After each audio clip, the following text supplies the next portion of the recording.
Very welcome to this new episode of 27000 Island. And today we're gonna talk about my visa application.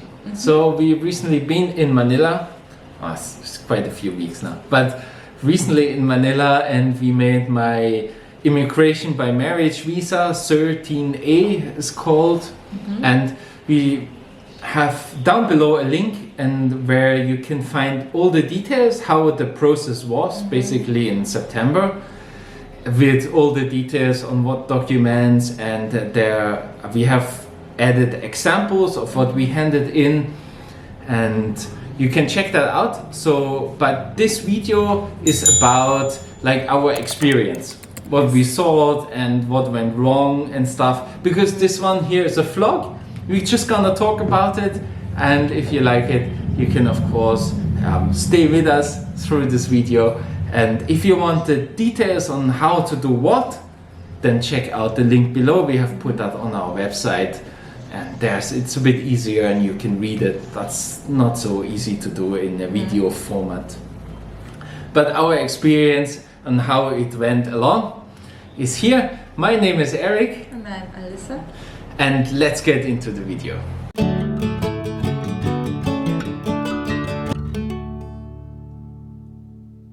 Do live in the province, so we needed to go to Manila in order to do all the documents, because you can't do that in Mindoro where we live, and it is quite a distance. So we wanted to do it earlier, but we actually didn't manage to do it earlier. And so now I need to, while I'm waiting for the visa, I need to extend my tourist visa again, which we could have saved if we would have gone earlier. So it takes like three to 4 months that this immigration visa comes through. Yeah, but so we went to Manila, and first we wanted to go to the NBI, that's a police clearance, which you need if you're longer than 6 months here in the country. You need that NBI clearance, which, yeah, if you're here, like for me, almost a year, well, but yeah, so then you need that, and it's a police clearance. But there was a typhoon, and everything was closed for the first day where we had the appointment. Everything was closed. We needed to go there. So, well, that was closed, even though this typhoon was not bad in Manila. So it's just rained in the night and then it was over. But, oh well, everything was closed. And of course, public offices are not very flexible. When they see in the morning, oh, we could open, but then they said in the evening, we're not opening. They're not opening. They're not a private business who needs to earn money. But yeah, so, and then we went on the next day, basically, and then there was a huge queue, of course, because from the days that were closed. They were closed, and so we waited really long. It was very slow, and there was some unfriendly guy who sent us to the wrong place first. That was really weird. Like, and he did that not just to us. Yeah. We saw him sending people to the wrong places. Yes. When they asked him, that was. I mean, like, come on, why? Like, yeah, but who knows what's wrong with him. But then we waited really long in line. Yeah, and then we've been getting closer and closer to the whole thing, and then the computer system died in the NBI office, so they couldn't scan any fingerprints and all this kind of stuff. And we can't go to other offices because I'm a foreigner, so I need to go to this office. So they sent Filipinos to other offices, but as a foreigner for the first time, I need to go to this office. We went home after a while, lost another day, and then we went to IKEA. Did we go afterwards? Yeah. Oh, we went to IKEA afterwards. You will see the haul in one of the next videos, actually. Yeah. Well, but anyway, so like it was another lost day in the heat. Of course, you wait all the time. It's really hot and stuff, and yeah, well, Then on the next day, we went to the immigration office, the Bureau of Immigration in Intramuros. Intramuros, Yeah. In the old town, basically in Manila. That's the main office. To apply for the BI clearance, that's some other clearance certificate, and you need an appointment there. So we had that appointment for that day. We went there, and then they told us in the office, oh no, you don't need that earlier on, but you do that with the visa application altogether, which of course is nowhere communicated and is probably changing all the time, so you don't really find that in the internet. So yeah, basically, but then could have saved us a day. it could have saved us another day, because we could have gone with all the documents at once. So, but of course, yeah. So, and then they basically, inside that office, there's an information desk. And everyone all the time has to go to this information desk, because of course there's no signs of where to find what. So you always need to go to this information desk, everyone, to ask every single question. Yes. And you could of course make that much easier if you make like signs, for example, like, oh, desks, or what's that, counter. Teller is very British, I think. The counter 11 is responsible for this, counter 10 for this, and so on. You could communicate that on boards, but yeah. So basically, everyone always runs there, and then on this information desk, they basically fixed us up with a notary.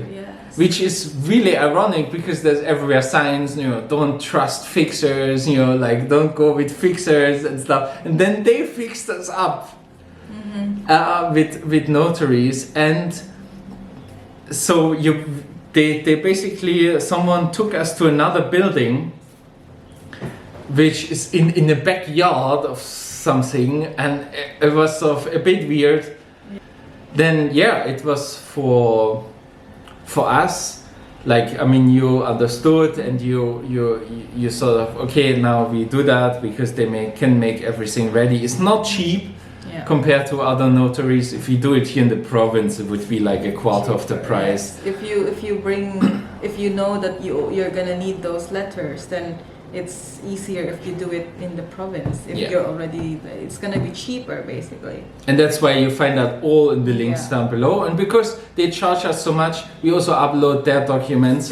So samples, yes. That's the samples. You can just copy that, give it to your notary here, wherever you live. I mean, in the province, here, and maybe, I guess if you're watching that, you're married to a Filipino or Filipina, so they probably know someone who studied with them law or something, who can put a stamp there, and who's a notary here. Notary isn't expensive, at all, but they charged us how much? I don't remember. I'm not sure. I mean, it's still fairly low. If you compare it to Western countries, notaries, they basically take you for everything, for their signature.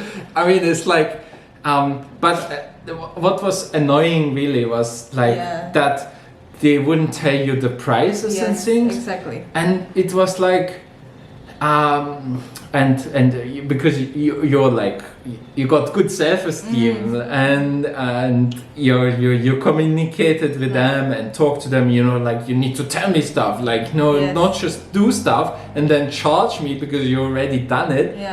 But then there was another couple who was from Pakistan, so the wife was Filipino and he was from Pakistan or something, and he didn't know what's going on and I didn't know what's going on, and she was really shy, so his wife was very shy, and they had sort of more complicated documents to sort out, and the notary, they were just, we just do it, and it's like, and they didn't have so much money, so like, and they wouldn't tell them the price, and like, that was...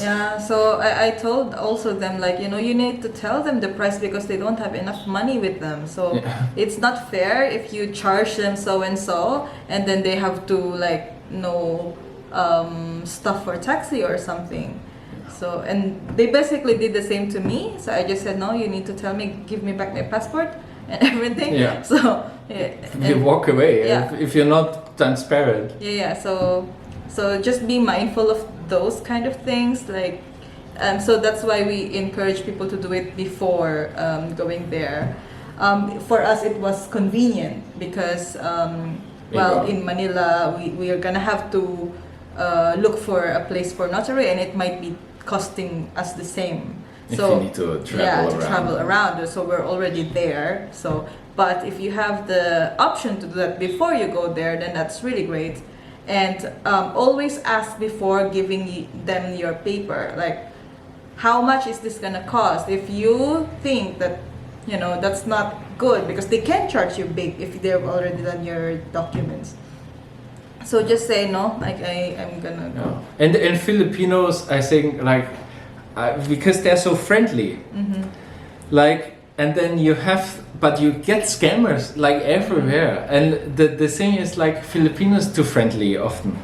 So like in Germany, like, people just walk away.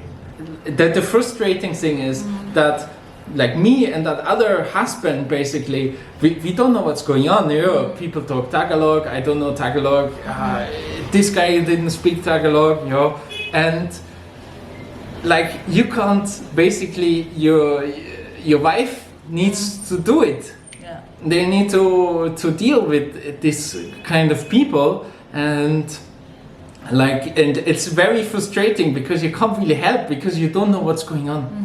Like, like stuff, and you know, like, you always need to ask your wife, and it's like, you know, what's going on, and is that legit? You know, what's yeah, that was a bit, and yeah, we felt really sorry for that couple, because yeah, they were like, and he was very upset how much they actually charged. Yeah.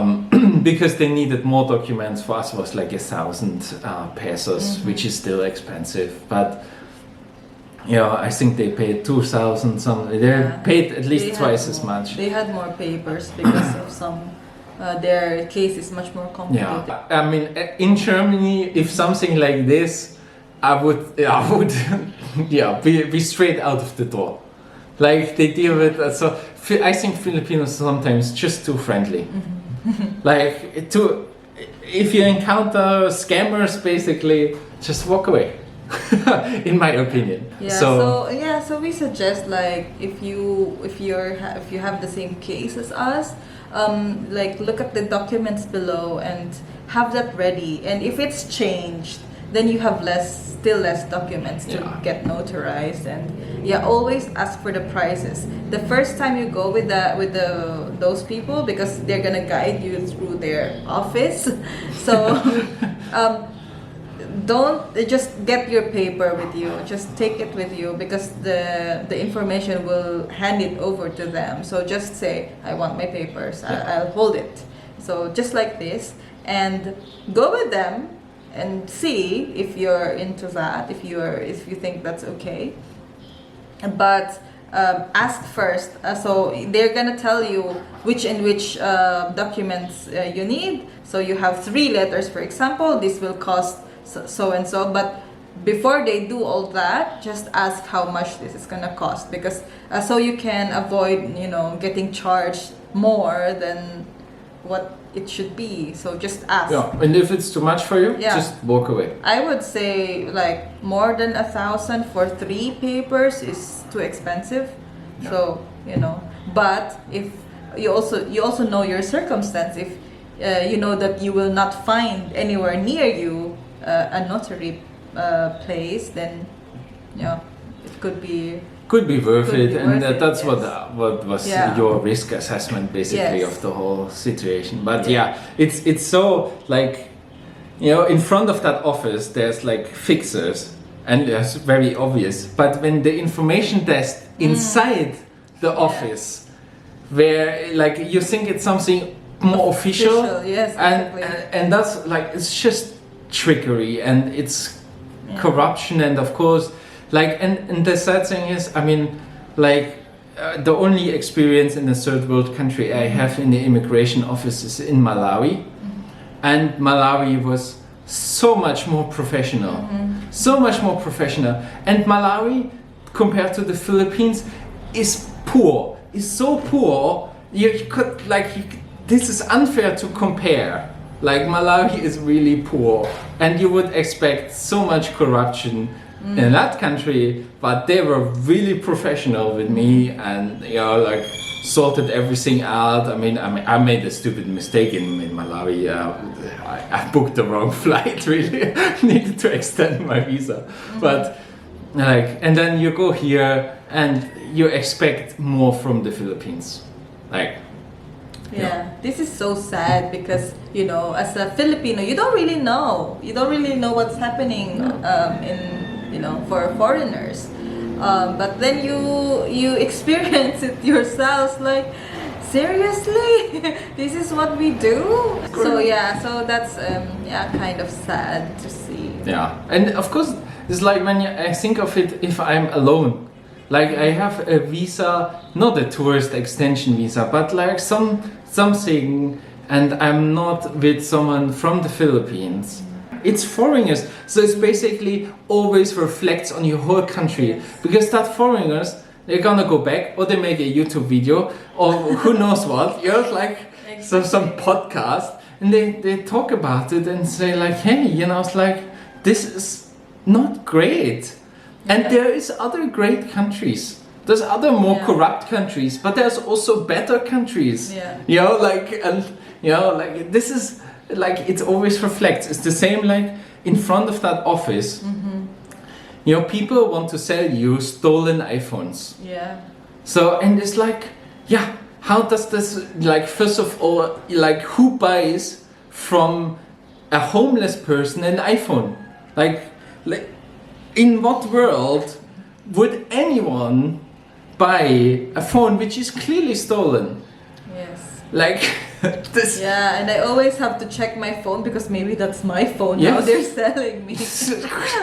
What's going on? It's like, and then why can you not put a few soldiers or policemen in front of that office who just deal with that? I mean, it's like if you ever been to Paris to the Eiffel Tower or something like this, and then you have all those people who are selling illegal, all this crap, you feel like that, and that's in front of an office that reflects on your country, and it's like, that makes me and just to put that into the right perspective, in Germany you wouldn't have scammers in front of that office. I mean, that would be reported and dealt with. But what is good here, at least in the Philippines, everyone speaks English. So they tell you, at least when I'm there, they tell me on English counter 14 or something. At least they can do that. Like in Germany, in Tübingen, we had someone in the immigration office who would refuse to speak English. Yeah. And you were here that, 3 months. 3 months. Excuse me, we were just applying for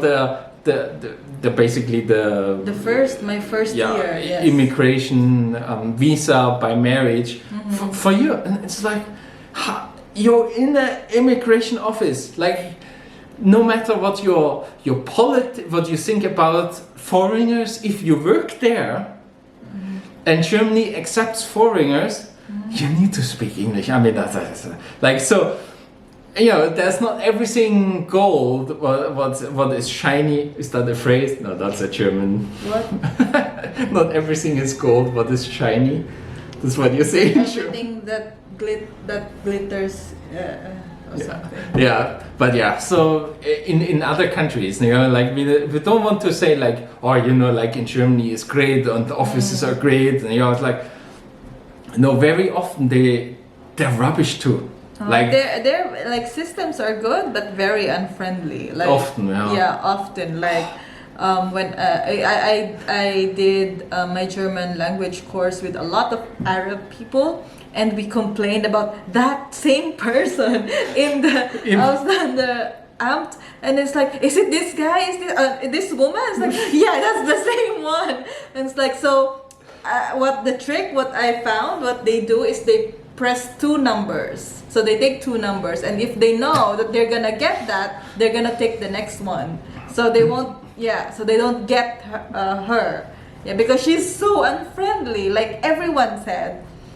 That's Yeah. so bad. Yeah, and you get that like everywhere, and like also in the Stand is like there's a where you do with all the marriage things you deal with in Germany, and like one time like they didn't want to help me basically. They didn't want to help me in Germany with that stuff we needed to do. And they always thought like they're not responsible for it, but they were responsible for it. So I got really angry at them, and then it worked. I apologized actually later because I got so angry, but so this is just like to put it into context, you know. It's like we don't say like, oh, you know, like, you know, in Europe that's like great and stuff like this. No, like which common sense would dictate would be good. That's what we want, like, you know. And I really like the Philippines. I mean, you like them. And it's like those things like Yeah. you need to communicate it well for foreigners. I mean, a country who lives basically a lot from people who come here for tourism, for living here as pensioners and things like this. This needs to be like top notch. You know, like this needs to be very well. But yeah, that sort of things like in front of those offices, all those fixes, also in the NBI clearance office. Yes. Oh yeah. One thing about the NBI clearance, you need to do an online appointment first, and you can't go in without that. And if you don't have, there will be fixers outside telling you like you need to do this, you need to do this. So do it before you go there. Just do it. Yeah, and we have of course written that all in our like little post on our website, where you can see that it's not expensive, and just go there in the morning. There's less fixers and there's no queue. They open at 6 o'clock. Come between 6 and 7. Yeah, you're already, if they're still closed at 6, then you're still in the line, and then you will be first in. Yeah. It goes really quick. It goes really quick. And also, like for foreigners, it's a different line. You go to a different line, so you don't go where the normal people go, because they need to you need to get other forms. So ask where does the where do you need to go as a foreigner, and then they will point you, preferably a woman. Ask the woman on that information booth. The guys just ignore him. The woman, ask her where do you need to go as a foreigner, and then she will point you where to go. And then after you signed all these forms, then you can go to the normal queue. line. Yes. Yeah, you need to fill out something before, which Yes. it's the same thing you filled online out already.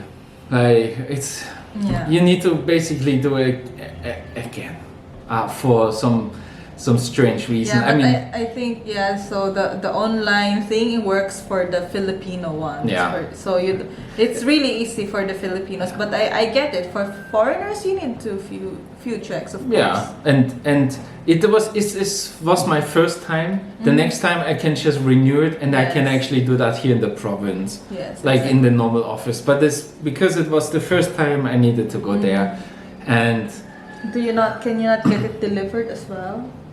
no, you need to pick it up. But because the other normal stuff you can get. I'm not sure. But yeah, if I need it we'll see. again next year, we make another video, another podcast. Oh my goodness, it's so long. Well, yeah, that was sort of what it was for us. I mean, we made a whole trip to Manila and things, and we spent some nice time. You have probably seen some of the shorts maybe we made in Manila. We make IKEA haul. Actually, the last one when we were the last time in Manila is not even out yet when we filmed this video. Who knows when you will see that video, but yeah. Yeah, but don't think bad of us for always being in IKEA. We just have to buy a lot of stuff for the house. Yeah, And we because, can't buy it all at once because it's quite far. yeah, and we don't have money at once to Yeah, furnish exactly. a whole house. I mean, you see an empty wall behind us. We are in a house. And it's a big house. Yeah, so yeah, well, but that's But that one is for Christmas, yeah? yeah, that's a Christmas. That's a Christmas one. But yeah, anyway, this is how it was for us. If you're still here, well, you obviously are interested in it. Well, please leave a like and maybe leave a comment if you have any questions, or leave a comment if you like the video.